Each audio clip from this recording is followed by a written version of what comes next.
ส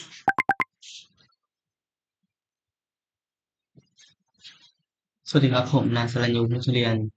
จากสถาบันเทคโนโลยีประจอมเกล้าเจ้าคุณทหารลาดกระบัง วิทยาเขตชุมพร เขตอุดมศักดิ์ สาขาวิชาการไฟฟ้า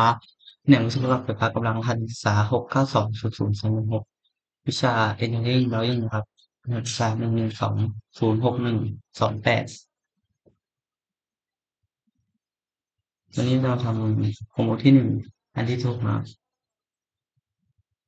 เริ่มจากลาย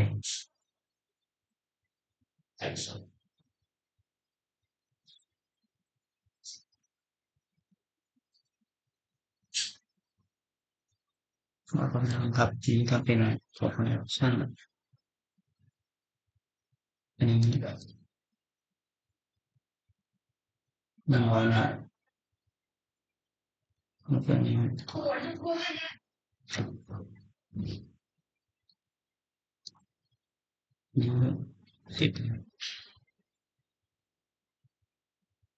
แล้วก็อันนี้50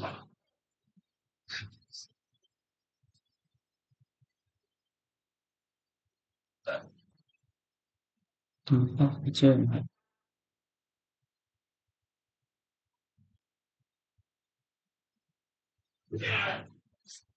แล้วก็เลือก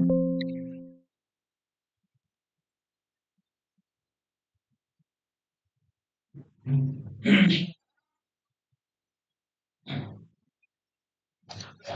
นี้ไปครับ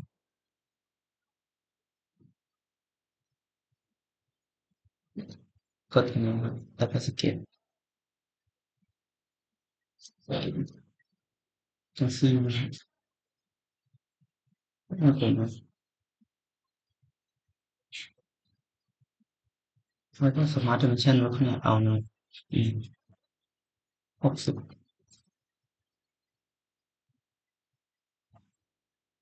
ประมาณนี้ครับ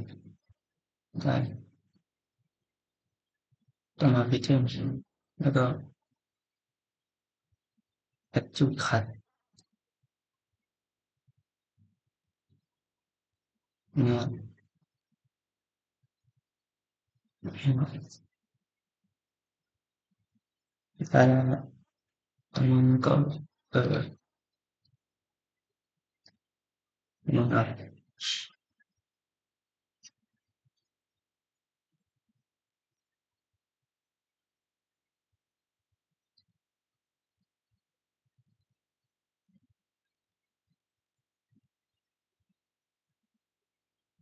ครับ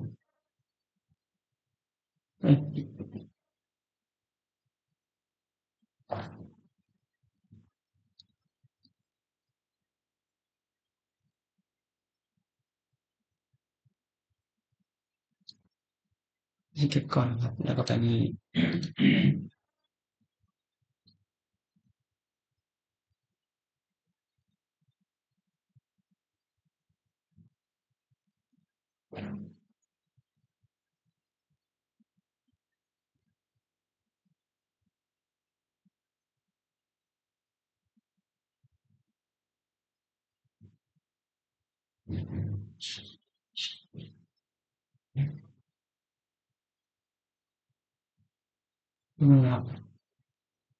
นะครับ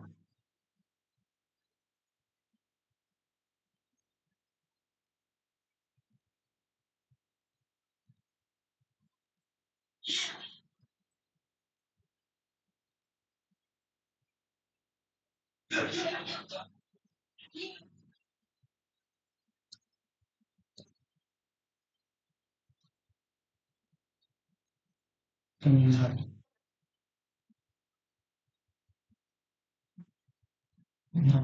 ลองคิดว่ามันเป็นescape นะครับ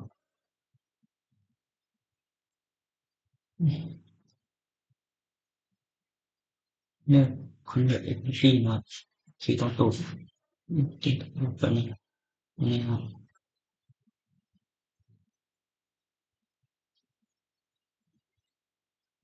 อันนี้ครับแบบนี้พร้อมให้ action โอ้อะไรตรงนี้นะ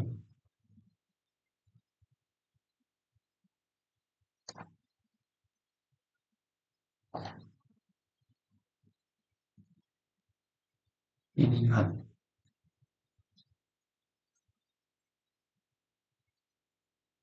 กำลังจะเข้า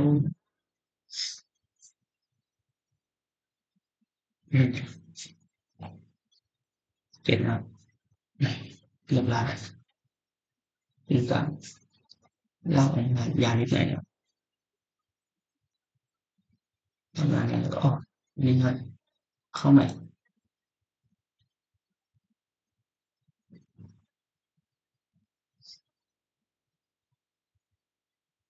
ใช้สมาร์ทแอคชั่น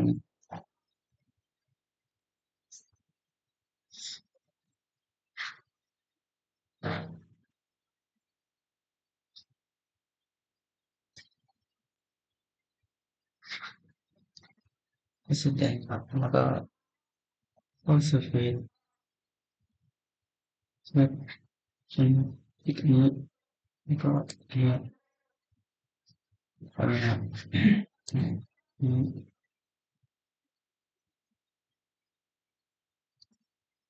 เนี่ยนะครับรสชาติตรงนี้เปลี่ยนตรงนี้เป็นอันนี้ที่นี้เป็นปัญหา3 รอบอืมก็จบเลยครับอืมหน้าที่นี้นะปรับเข้าอืมตรงไหน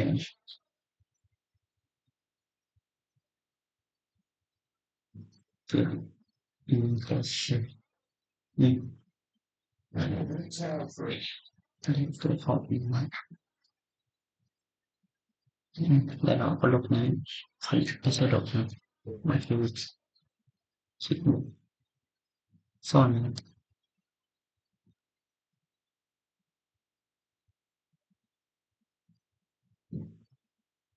มันคือไม่ใช่เป็นเหมือนเดิมครับโอ้ไม่ใช่เลย